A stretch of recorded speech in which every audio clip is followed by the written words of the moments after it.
മലപ്പുറം ജില്ലയിലെ തിരൂരങ്ങാടി താലൂക്കിലെ ഒരു വലിയ പട്ടണമാണ് ചെമ്മാട്. തിരൂരങ്ങാടി നഗരസഭയുടെ ആസ്ഥാനം ചെമ്മാട്ടിലാണ് സ്ഥാപിച്ചിട്ടുള്ളത്. അതുപോലെ തിരൂരങ്ങാടി താലൂക്കിൻ്റെയും ആസ്ഥാനം ചെമ്മാട്ടിൽ തന്നെയാണ് സ്ഥാപിച്ചിട്ടുള്ളത്. മലപ്പുറം ജില്ലയിലെ ഏറ്റവും വലിയ പട്ടണങ്ങളിലൊന്നായി ഈ ചെമ്മാട് ഇപ്പോൾ കണക്കാക്കപ്പെടുന്നു. തിരൂർ കഴിഞ്ഞാൽ ഈ ജില്ലയിലെ ഏറ്റവും വലിയ വ്യാപാര കേന്ദ്രങ്ങളിലൊന്നാണ് ചെമ്മാട്. പരപ്പനങ്ങാടി റെയിൽവേ സ്റ്റേഷനിൽ നിന്ന് 6 കിലോമീറ്റർ ദൂരം കിഴക്ക് മാറിയാണ് ചെമ്മാട് പട്ടണം സ്ഥിതി ചെയ്യുന്നത്.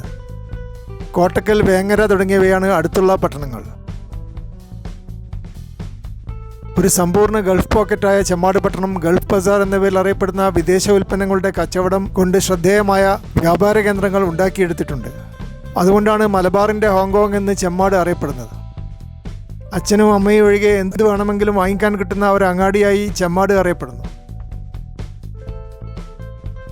പ്രശസ്ത മുസ്ലിം തീർത്ഥാടന കേന്ദ്രമായ മമ്പ്രം പള്ളി ചെമ്മാട് പട്ടണത്തിൻ്റെ അടുത്താണ് സ്ഥിതി ചെയ്യുന്നത്. നഗരഹൃദയത്തിൽ നിന്നും 2 കിലോമീറ്റർ മാത്രമേ മമ്പ്രം മഖാമിലേക്ക് ദൂരമുള്ളൂ. എല്ലാ ദിവസവും 100 കണക്കിന് ആളുകൾ ഇവിടെ സിയാറത്തിന് വേണ്ടി വരുന്നു. മുസ്ലിങ്ങൾക്കിടയിൽ മുജാഹിദ്, ജമാഅത്ത് ഇസ്ലാമി തുടങ്ങിയ പുത്തൻ പരിഷ്കാരികൾ മമ്പ്രം മഖാമിനെ തള്ളിപ്പറഞ്ഞിട്ടുണ്ടെങ്കിലും ജനങ്ങളെ അത് ബാധിച്ചിട്ടില്ല. ഇവിടെയുള്ള മുസ്ലിങ്ങൾ കൂടുതലും സുന്നികളായതുകൊണ്ട് മമ്പ്രം മഖാമിനെക്കുറിച്ച് വലിയ അഭിമാനവും അവർക്കുണ്ട്. അതുകൊണ്ട് തന്നെ മമ്പ്രം മഖാമിൽ നടക്കുന്ന ഉറൂസുകളിലും പരിപാടികളിലും ചെമ്മാട്ടിലെയും തിരൂരങ്ങാടിലെയും ജനങ്ങൾ സജീവമായി പങ്കെടുക്കുന്നു. ബ്രിട്ടീഷ് കാലഘട്ടത്തിൽ പണിത പല കെട്ടിടങ്ങളും ചെമ്മാട്ടിലുണ്ട്. അവ ടൂറിസ്റ്റ് ഹോമുകളോ റിസോർട്ടുകളോ ആക്കിയാൽ നല്ലപോലെ വിജയിപ്പിക്കുവാൻ സാധ്യതയുണ്ട്. എന്നാൽ കേരള ഗവൺമെൻറ് അവ സർക്കാർ സ്ഥാപനങ്ങളാക്കി മാറ്റുകയും നല്ലപോലെ മെയിൻറ്റെയിൻ ചെയ്യാതെ അവഗണിക്കുകയും ചെയ്ത് ജീർണാവസ്ഥയിലാക്കിയിട്ടുണ്ട്. തിരൂരങ്ങാടി താലൂക്ക് ആശുപത്രിയും പോലീസ് സ്റ്റേഷനും സബ് ട്രഷറിയും ചെമ്മാട്ടാണ് സ്ഥാപിച്ചിട്ടുള്ളത്. പണ്ട് ബ്രിട്ടീഷുകാർ ഉപയോഗിച്ചിരുന്ന ഹജൂർ കച്ചേരി ഇവിടെയുണ്ട്. അതുപോലെ തടവുകാരെ പാർപ്പിച്ചിരുന്ന ബ്രിട്ടീഷുകാരുടെ ജയിലും ഇവിടെ കാണുവാൻ പറ്റും.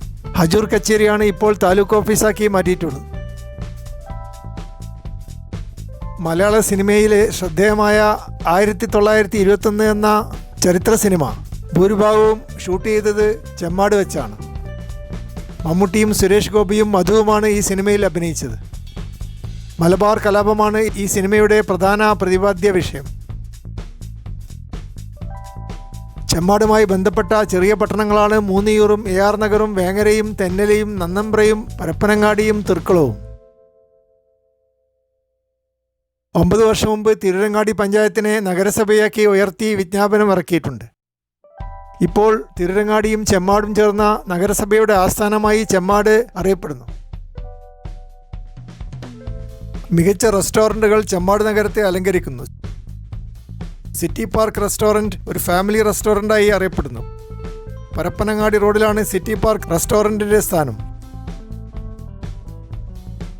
ഭൂരിഭാഗം ചെമ്മാട്ടുകാരും ഗൾഫിലാണ് ജോലി ചെയ്യുന്നതെങ്കിലും ഇപ്പോഴും ഇവിടെ അല്പസ്വല്പം കൃഷിയൊക്കെ നടത്തുന്നുണ്ട്. നെല്ലും വാഴയും തെങ്ങും കൃഷി ചെയ്യുന്നു. എന്നാൽ ഗൾഫ് പണം കണ്ടമാനം വരുന്നതുകൊണ്ട് ഗൾഫ് പണത്തിൻ്റെ ഒരു ആറാട്ട് ഇവിടെ കാണാനുണ്ട്. മലപ്പുറം ജില്ലയിൽ എല്ലാ സ്ഥലങ്ങളിലും ഇങ്ങനെ തന്നെയാണ് അവസ്ഥയെങ്കിലും ചെമ്മാട്ടുള്ള അത്ര ഗൾഫ് പണത്തിൻ്റെ സമൃദ്ധി മറ്റു നഗരങ്ങളിൽ കാണുവാനില്ല. മികച്ച ഷോപ്പിംഗ് സാധ്യതകൾ ചെമ്മാട് നഗരത്തിൽ നിറഞ്ഞിരിക്കുന്നു. സ്വർണ്ണ വ്യാപാര കേന്ദ്രങ്ങളും ഫർണിച്ചർ വ്യാപാര കേന്ദ്രങ്ങളുമാണ് കൂടുതലായി കാണാൻ പറ്റുന്നത്. ചെമ്മാട്ടിലെ രാഷ്ട്രീയം കൂടുതലും ഇന്ത്യൻ യൂണിയൻ മുസ്ലിം ലീഗുമായി ബന്ധപ്പെട്ടാണ് നിലകൊള്ളുന്നത്. 75% ലീഗുകാരാണ് ഇവിടെയുള്ളത്. അതുകൊണ്ട് ബിസിനസ്സുകാർക്ക് നല്ല ലാഭമെടുക്കുവാൻ ഇവിടെ സാധിക്കുന്നു. തൊഴിലാളി യൂണിയനുകളും DYFIക്കാരും ഉണ്ടാക്കുന്ന ശല്യം ഇവിടെയില്ല. മുതലാളിമാർ നല്ലപോലെ ലാഭമെടുക്കുന്നതിൽ തെറ്റില്ലെന്നും തൊഴിലാളികൾക്ക് ജോലി കിട്ടുകയാണ് പ്രധാനമെന്നും ചെമ്മാട്ടുകാർ വിശ്വസിക്കുന്നു. ട്രേഡ് യൂണിയൻ സംസ്കാരം ഇവിടെ തീരെ വേരൂന്നിയിട്ടില്ല എന്ന യാഥാർത്ഥ്യം ബിസിനസ്സുകാരെ സന്തുഷ്ടരാക്കുന്നു. എങ്കിലും 10% കമ്മ്യൂണിസ്റ്റുകാരും അത്ര തന്നെ കോൺഗ്രസ്സുകാരും ഇവിടെയുണ്ട്. താജ് കൺവെൻഷൻ സെൻറ്റർ പരപ്പനങ്ങാടി റോഡിലാണ് സ്ഥിതി ചെയ്യുന്നത്. റോമൻ ശൈലിയിലുള്ള മനോഹരമായ ഒരു കെട്ടിടമാണ് താജ് കൺവെൻഷൻ സെൻറ്ററിൽ ഉണ്ടാക്കിയിട്ടുള്ളത്. ചെമ്മാട്ടുള്ള ആളുകൾ ഇപ്പോഴും ട്രൈബൽ മനോഭാവം വെച്ച് പുലർത്തുന്നതുകൊണ്ട് കല്യാണങ്ങൾക്കും സൽക്കാരങ്ങൾക്കും കൂടുതൽ ആളുകളെ ക്ഷണിക്കണമെന്ന് വലിയ നിർബന്ധമുണ്ട്. അതുകൊണ്ടാണ് വലിയ ഓഡിറ്റോറിയങ്ങൾക്ക് ഇവിടെ പ്രസക്തിയുള്ളത്. ഒരു കുടുംബത്തിലെ പ്രധാനപ്പെട്ട ഒരു ചടങ്ങ് നടക്കുമ്പോൾ ബന്ധുക്കളെ മാത്രം ക്ഷണിക്കുകയും അന്യരെ അകറ്റി നിർത്തുകയും ചെയ്താൽ മാത്രമേ എല്ലാവർക്കും പരസ്പരം സംസാരിക്കുവാനും ഇടകലരുവാനും സമയം കിട്ടുകയുള്ളൂ എന്ന യാഥാർത്ഥ്യം ചെമ്മാട്ടുകാർക്കറിയില്ല. കൂടുതൽ ആളുകളെ പരിപാടികളിൽ പങ്കെടുപ്പിക്കുകയും ആളുകളുടെ എണ്ണം പ്രദർശിപ്പിക്കുകയും ചെയ്യുന്നത് സമൂഹത്തിലെ അന്തസ്സ് വർദ്ധിപ്പിക്കുമെന്ന് ചെമ്മാട്ടുകാർ തെറ്റിദ്ധരിച്ചിരിക്കുകയാണ്.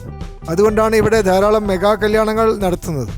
പല കുടുംബങ്ങളിലും കല്യാണങ്ങൾ നടത്തുവാൻ ലക്ഷക്കണക്കിന് രൂപ കടം വാങ്ങിക്കുകയും പിന്നീട് അത് തിരിച്ചടക്കാൻ പറ്റാതെ ബാങ്ക്രപ്റ്റായി പോവുകയും ചെയ്യുന്നത് കാണാറുണ്ട്. എന്നാൽ ബാംഗ്ലൂരിലും മുംബൈയിലുമുള്ള ആളുകൾ ഒരു കല്യാണത്തിന് 25 ആളുകളെയോ 50 ആളുകളെയോ മാത്രം ക്ഷണിച്ചാൽ മതി എന്ന തിരിച്ചറിവ് ഉള്ളവരാണ്. മുന്തിയ ഹോട്ടലിലെ കോൺഫറൻസ് റൂമിൽ സ്വന്തക്കാർ മാത്രം പങ്കെടുക്കുന്ന പരിപാടിയായി ഇപ്പോൾ ബാംഗ്ലൂർ കല്യാണങ്ങളും മുംബൈ കല്യാണങ്ങളും മാറിയിട്ടുണ്ട്. എന്നാൽ ഇത്തരത്തിലുള്ള ആധുനികമായ കാഴ്ചപ്പാട് ചെമ്മാട്ടുകാർക്ക് ഇല്ലാത്തതുകൊണ്ട് 1000 ആളുകളും 2000 ആളുകളും പങ്കെടുക്കുന്ന കല്യാണങ്ങൾ സാധാരണക്കാർ പോലും നടത്തുന്നുണ്ട്. ചെമ്മാട്ട് ജനങ്ങൾ ഭൂരിഭാഗവും മുസ്ലിങ്ങളായതുകൊണ്ട് അറിയപ്പെടുന്ന ധാരാളം ജുമാ മസ്ജിദുകൾ എവിടെ നോക്കിയാലും കാണുവാൻ പറ്റും. പന്താരങ്ങാടി ജുമാ മസ്ജിദ് മനോഹരമായ മരങ്ങൾ നിറഞ്ഞ ഒരു ക്യാമ്പസിലാണ് സ്ഥിതി ചെയ്യുന്നത്. പരപ്പനങ്ങാടി റോഡിലാണ് പൗരാണികമായ പന്താരങ്ങാടി ജുമാ മസ്ജിദിൻ്റെ സ്ഥാനം. ചെമ്മാട് പട്ടണത്തിലെ ഏറ്റവും അറിയപ്പെടുന്ന വിദ്യാഭ്യാസ സ്ഥാപനം ദാറുൽ ഹുദ ഇസ്ലാമിക് സർവകലാശാലയാണ്. 40 വർഷം മുമ്പാണ് ഈ വലിയ ക്യാമ്പസ് ഉണ്ടാക്കിയത്. ഈജിപ്തിലെ അൽ അസ്ഹർ യൂണിവേഴ്സിറ്റിയുമായി അഫിലിയേറ്റ് ചെയ്തിട്ടുണ്ട്. എങ്കിലും ന്യൂഡൽഹിയിലെ യൂണിവേഴ്സിറ്റി ഗ്രാൻസ് കമ്മീഷൻ ദാറുൽ ഹുദ ഇസ്ലാമിക് അക്കാഡമിക്ക് അംഗീകാരം നൽകിയിട്ടില്ല. അതുകൊണ്ട് ഇന്ത്യക്കുള്ളിൽ ജോലി കിട്ടുവാൻ പ്രയാസമുണ്ട്. എന്നാൽ ഇവിടെ പഠിക്കുന്ന പല കുട്ടികളും ഗൾഫ് രാജ്യങ്ങളിൽ ജോലി ചെയ്യാൻ ആഗ്രഹിക്കുന്നതുകൊണ്ടും ഈജിപ്തിലെ സർവകലാശാലയെ ഗൾഫ് രാജ്യങ്ങൾ അംഗീകരിച്ചിട്ടുള്ളതുകൊണ്ടും UGCയുടെ അംഗീകാരമില്ലാത്തത് ഒരു പ്രശ്നമായി മാറുന്നില്ല. നല്ല ഇൻഫ്രാസ്ട്രക്ചറുള്ള ഒരു ക്യാമ്പസാണ് ദാറുൽ ഹുദ ഇസ്ലാമിക് യൂണിവേഴ്സിറ്റി. ചെമ്മാടിൻ്റെ അഭിമാനമായി മാറിയിരിക്കുന്നു ഈ സർവകലാശാല. പള്ളിയും ലൈബ്രറിയും ഓഡിറ്റോറിയവും ഇവിടെയുണ്ട്. അതുപോലെ ഷിഹാബ് സ്മാരക ബിൽഡിങ്ങും പൂക്കോയ സ്മാരക ബിൽഡിങ്ങും വേറെ തന്നെയുണ്ട്. Guest ഹൗസും dining ഹാളുമുണ്ട്. ചെമ്മാട്ടെ ഏറ്റവും വലിയ സ്കൂളാണ് ഗവൺമെൻറ് ഹൈസ്കൂൾ തിർക്കുളം. നഗരമധ്യത്തിലാണ് ഈ സ്കൂൾ സ്ഥാപിച്ചിട്ടുള്ളത്. ജിറാഫിൻ്റെ പ്രതിമ റോട്ടിൽ നിന്ന് തന്നെ കാണാൻ പറ്റുന്നത് കൊണ്ട് ഈ സ്കൂളിന് ഒരു ഐഡൻറ്റിറ്റി ഉണ്ടായിട്ടുണ്ട്. അതുപോലെ Khuthubul Zaman English medium higher secondary school Thalappara റോഡിലാണ്. നല്ല ട്രാൻസ്പോർട്ടേഷൻ ഫെസിലിറ്റി നൽകുന്ന ഒരു സ്കൂളായതുകൊണ്ട് ചെമ്മാട്ടിലും പരിസരത്തുമുള്ള ധാരാളം കുട്ടികൾ ഇവിടെ ചേർന്നിട്ടുണ്ട്. അതുപോലെ Providence women's college Kozhikode Palakkad national ഹൈവേയിലാണ് സ്ഥാപിച്ചിട്ടുള്ളത്. സ്ത്രീകൾക്ക് ഓൺലൈൻ ക്ലാസ്സുകളിൽ പങ്കെടുക്കുവാനുള്ള അവസരങ്ങളും ഇവിടെ നൽകുന്നുണ്ട്. അതുപോലെ നാഷണൽ സ്കൂൾ കരിപ്പറമ്പിലാണ് സ്ഥാപിച്ചിട്ടുള്ളത്. ഇംഗ്ലീഷ് മീഡിയം സ്കൂളാണ്, ഹയർ സെക്കൻഡറി സ്കൂളാണ്. അതുപോലെ ചെമ്മാട് ആർട്സ് കോളേജ് എക്സ്ചേഞ്ച് റോഡിൽ സ്ഥാപിച്ചിരിക്കുന്നു. ഹ്യൂമാനിറ്റീസ് വിഷയങ്ങളും കോമേഴ്സ് വിഷയങ്ങളും ഇവിടെ ഓഫർ ചെയ്യുന്നുണ്ട്. അതുപോലെ ടീച്ചേഴ്സ് ട്രെയിനിങ്ങും ഓൺലൈൻ കോച്ചിങ്ങും ഇവിടെ നൽകുന്നുണ്ട്. ചെമ്മാട് നഗരത്തിൻ്റെ പ്രാന്തപ്രദേശങ്ങളാണ് തിർക്കുളം പാലത്തിങ്കലും കാരയിലും പന്താരങ്ങാടിയും കാരിപ്പറമ്പും സൗദാബാദ്, അതുപോലെ കാച്ചടിയും വെന്നിയൂറും കപ്രാട്ടും ചുള്ളിപ്പാറയും